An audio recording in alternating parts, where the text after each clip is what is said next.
Good morning and good afternoon, everyone. My name is Anthony Priori. I'm the Digital Marketing Manager at TPGI. We're just going to wait 1 minute as people filter in, and we will get started briefly.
I still see a few people signing in, so we're just going to give it 1 more minute and we will start momentarily.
Okay, thank you everyone for joining us today for our webinar, Real Work, How Disability-Focused Employee Resource Groups Can Enhance Accessibility and Inclusion, with Vispero's Amy Albin, Learning and Development Coordinator.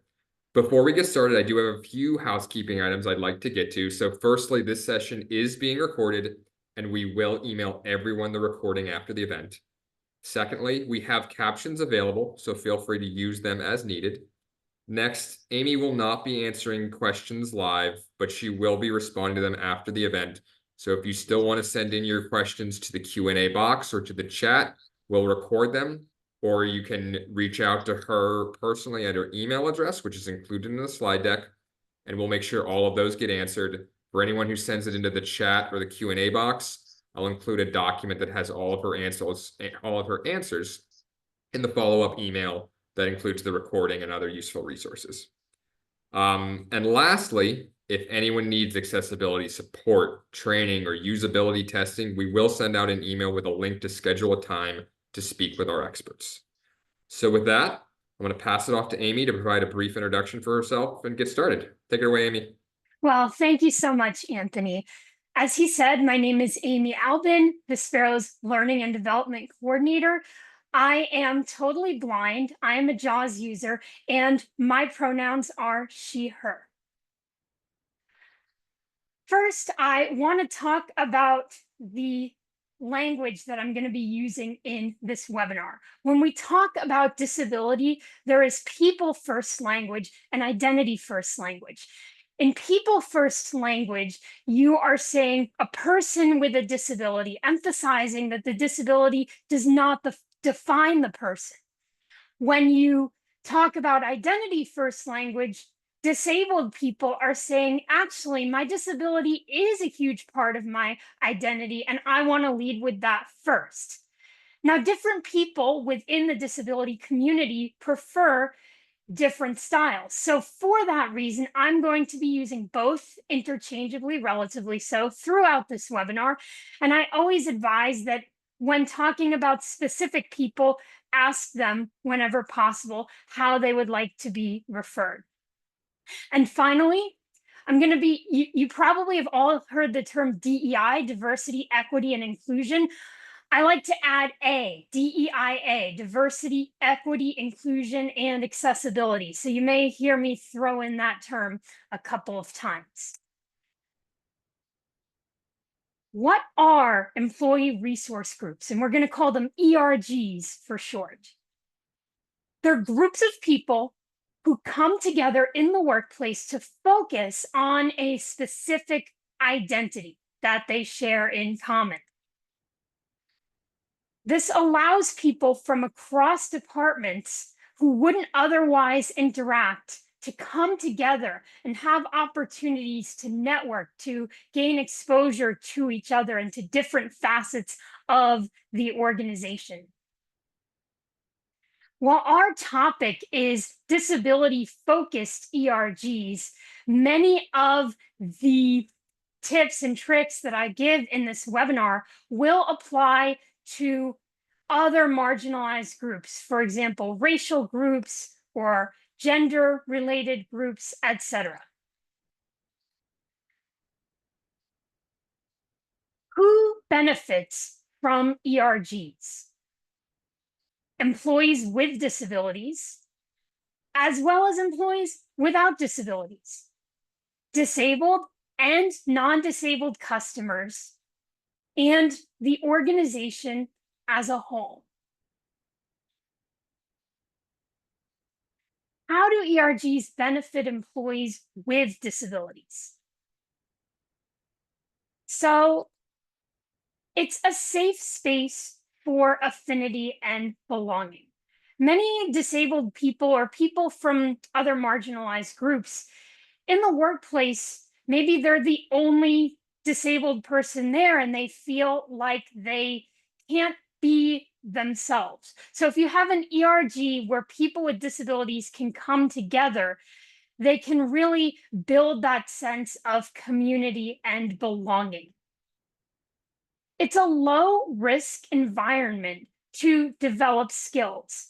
We're going to discuss what goes into ERGs, but there's planning, there's communicating with stakeholders, there's inviting people to speak, there's writing down meeting minutes, any number of things. And these are all activities that are very transferable throughout different job types. And sometimes disabled people, due to marginalization or inaccessibility or exclusion, have had fewer opportunities to hone those skills than their non-disabled counterparts. And these ERGs will give them the opportunity to stretch in a space that is a bit less risky than in their general work duties. It's a space to discuss problems faced by the group, disabled people in your workplace, and strategies to solve those problems. And then it's an opportunity for people to communicate their strengths, their talents, their needs, and solutions to addressing those needs throughout the wider organization, to leadership, to other departments, to people outside of the ERG. And with all this comes positive exposure, and that leads to inclusion. Diversity training also does, but when through these ERGs, people with disabilities and without disabilities are going to get to know each other. And that is one of the greatest drivers of inclusion is exposure. How do employees without disabilities benefit? Well, they have greater exposure to people with disabilities through the ERG events, and this will allow them to be more well-rounded people. Inclusion and accessibility leads to greater innovation and creativity because you have to think about how are we going to do this a different way? You have to think outside the box. Often, greater accessibility affects and benefits everyone. This is a well-known phenomenon, often described as the curb cut effect.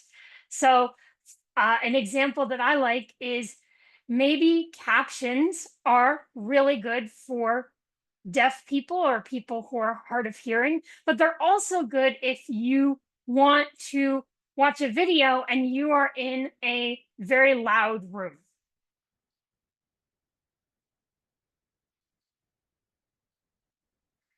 Benefiting customers. Now, I want to preface this by saying that when I speak of customers, I understand that not everyone in the audience might be an actual business. So, consumers, clients, whatever you want to call them. Disabled employees are uniquely positioned through their lived experience to say what it is that disabled customers need. They can take a look at your products and your services and tell you what improvements can be made, what's going really well, and then what can be improved so that you can tap into the growing market of customers with disabilities. As we said previously, many accessibility adjustments will make your product, your service better for everyone, not just people with disabilities. So, all of these, what we talked about in the previous slides, lead to benefiting the organization as a whole.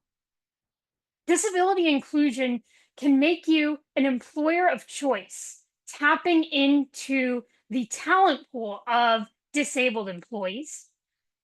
You can learn to be legally compliant with accessibility standards, gain a competitive edge by serving customers and consumers with disabilities, and achieve innovations that benefit the entire organization. There are several attitudes that people might have towards ERGs in your workplace. You have potential supporters. These are people who support DEIA efforts in general, but they may not be aware of the need for the disability focused ERG that you're proposing. So you can remedy this through coaching these people and awareness raising campaigns. Then you have backers who are proactive champions of your DEIA initiatives. All you really need to do with these people is make sure that they stay backers and increase their support even further, if possible. Obstructionists. These people are resistant to change and they may present active roadblocks.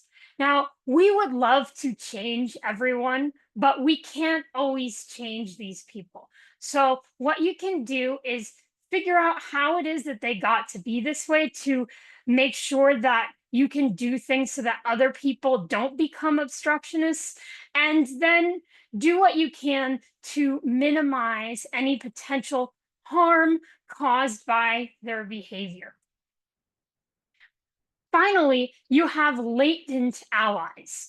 Latent allies value the cause, but they don't act because they're afraid of saying the wrong thing. They're afraid they don't know enough. They're afraid they're going to offend people. So, what you can do with latent allies is coach them, as well as welcoming them and even celebrating when they make mistakes, especially in the beginning.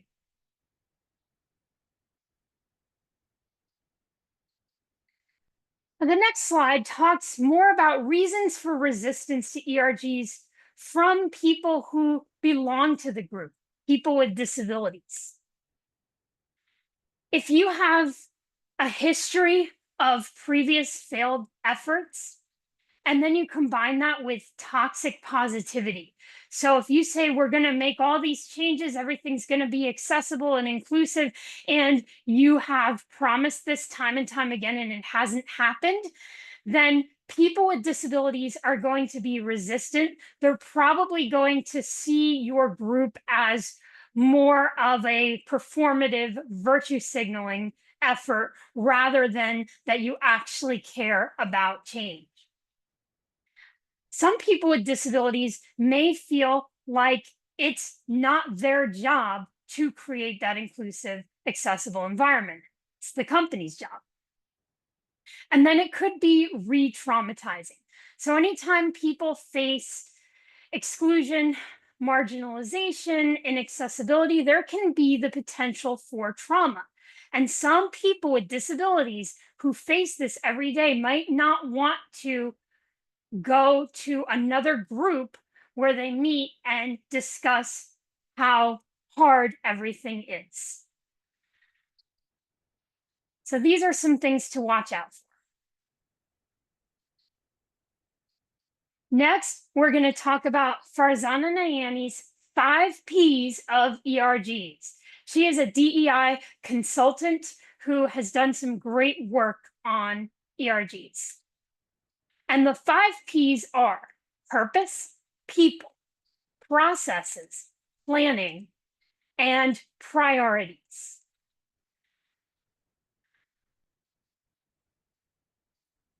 First, purpose.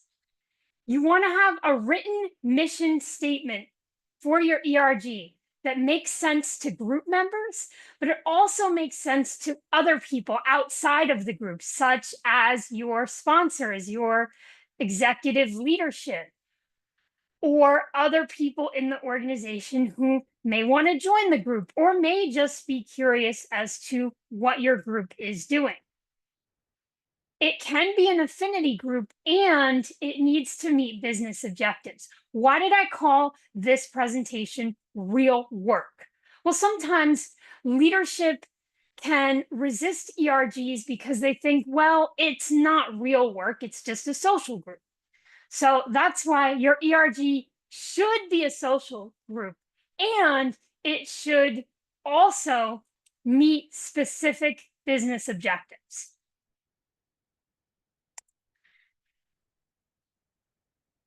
People. Determine who are the key stakeholders and clearly define their roles. Include disabled employees as well as non-disabled allies. And we're going to talk in another slide about how to balance those two. It's really crucial to find an executive sponsor for your ERG. Processes. Establish regular meetings, a regular cadence. Determine the reporting structure for updates and approvals. So maybe your group has determined that a certain software is inaccessible and here's how to fix it. Who are you going to tell? Maybe you want to schedule an event and you need some money to do that. Who is going to approve that decision? Establish a budget as well. Planning. Set SMART goals for the year. SMART goals is not specifically part of this 5 Ps, and it's not something I came up with either. If you've been in organizations long enough, you've probably heard of them. SMART stands for specific, measurable, achievable, relevant, and time bound.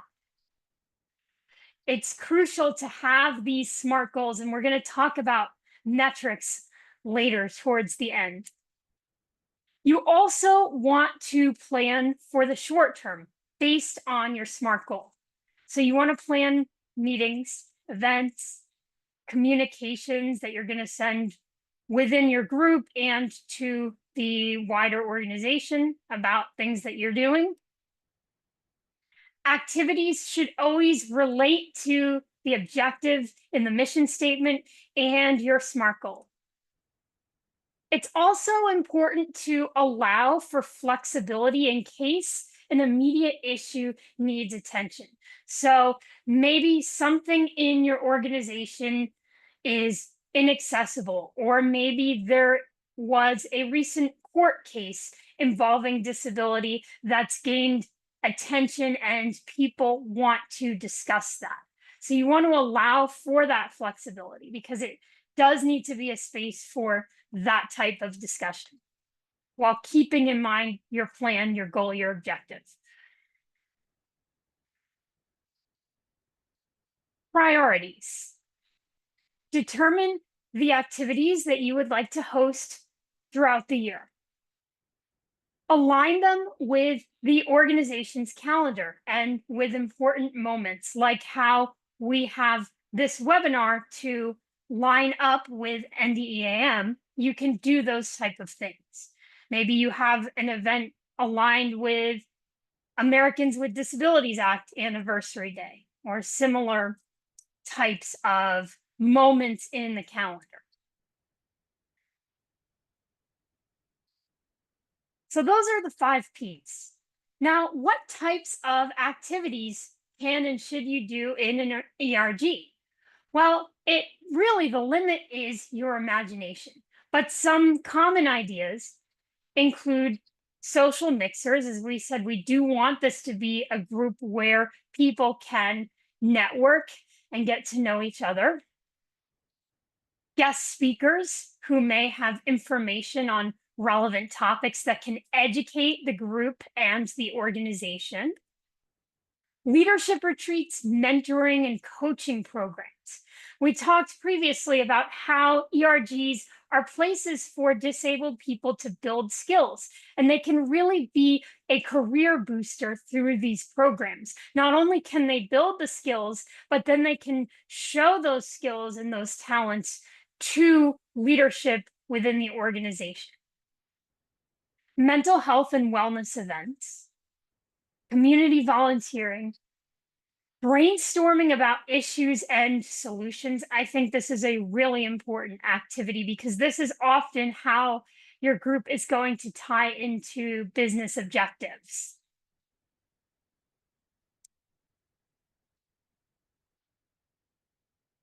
So we talked before in the people section of the 5 Ps that you want to have people with disabilities in the group and their allies. It's important to focus the group on disabled people, obviously, but in many legal contexts, you really can't exclude people based on the fact that they are not disabled. And also, you wouldn't want to exclude people from your group as a whole because it's important to establish allyship. So how can you solve for this? You can have some events reserved for people with disabilities. Like maybe the first time that we're meeting to discuss exclusion that we face in this organization, yeah, you might want to limit that event just to people with disabilities. And then you might have another event on solutions to make your workplace more accessible. That's an event that you're going to want to include everyone.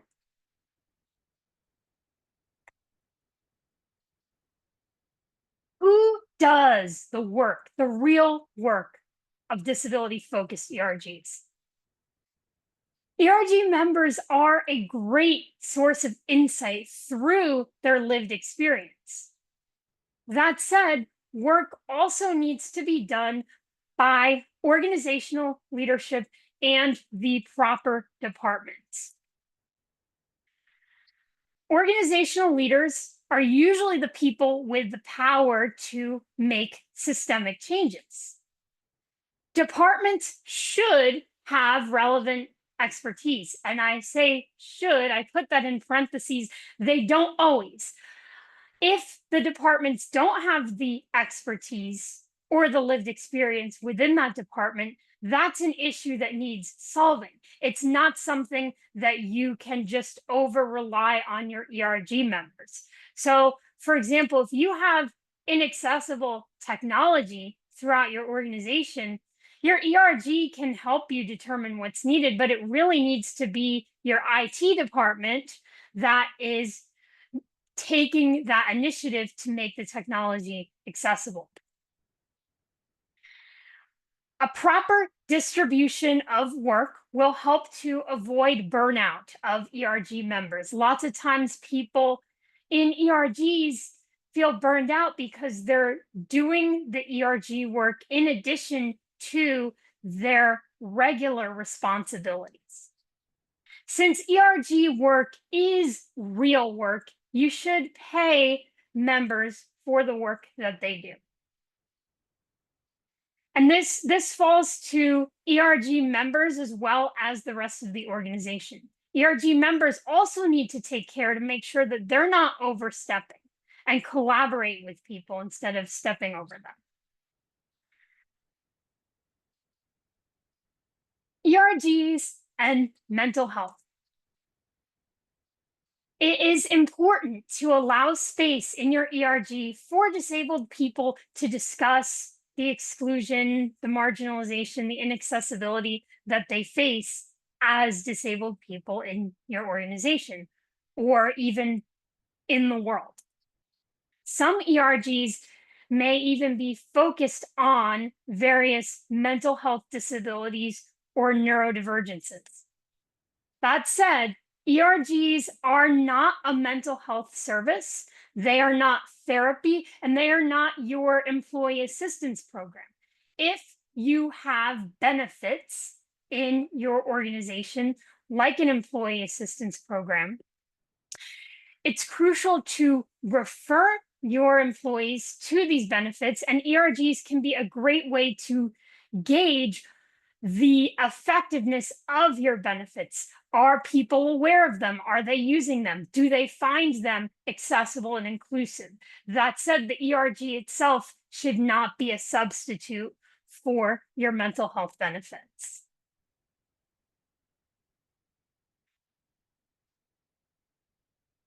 ERGs can and should work together. So some employees with disabilities may want to participate in other ERGs. For example, a group for women. Many people share multiple marginalized identities. If possible, you can have shared events with common themes. So let's say people with disabilities and women are both dealing with a lack of representation in leadership and they want to solve for that.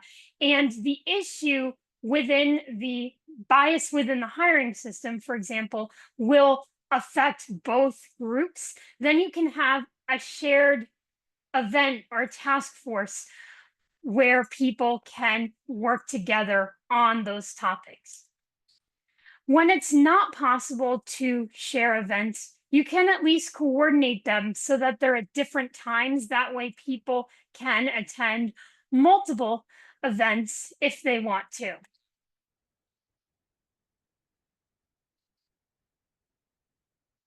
Meeting times. It's important to rotate days and times, especially if you have a remote or dispersed workforce in different time zones. Distribute the inconvenience equally. So it's not always the same people that are having to have meetings late at night, early in the morning. You want to switch it up a little bit so that it's fair and equitable. Now, a really important final topic is measuring ERG effectiveness. It can be very easy to forget about this. You have your weekly, monthly meetings, you have some guest speakers, you have some fun activities. And then at the end of the year, People within the group want to know, leaders want to know, okay, so what did we do this year? What did we accomplish? And why should we continue this ERG?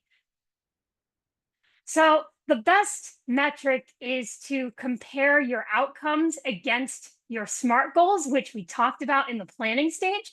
That's why it's super important to set those SMART goals from the beginning. And what sorts of metrics can you use related to those outcomes? Event and meeting attendance, employee satisfaction surveys, DEIA pulse surveys, which are generally briefer surveys than employee surveys, disability representation in various departments, accessibility audit results. So, like accessibility audit of your software, other measures of, is your environment accessible? Are you legally compliant? Accessibility measures. And these are just some ways that you can measure effectiveness, but you have to measure effectiveness. If you want to do real work, you have to measure it. So, in conclusion, ERGs allow you to create a space where disabled employees, employees with disabilities, can come together to be their full selves. It gives them access to leadership and networking and exposure across the organization, allows them and the rest of the organization to discuss issues and create solutions for better accessibility and inclusion. And these innovations, all of them, will benefit disabled and non-disabled employees, customers, disabled and non-disabled, and the entire organization. Here are my references. And finally, I'm not going to answer questions right here, but if you have questions, I see some of you have been putting things in the chat. I will answer those. And then you can also email me at aalbin@vispero.com. Thank you so much, everyone, and let's do some real work. Thank you so much, Amy. Really appreciate that. And thank you all for attending. Again, if you have questions for Amy, please reach out to her via her email and we'll send the recording and any question answers to you later this week. Thank you so much. Have a great rest of your day, all. Bye.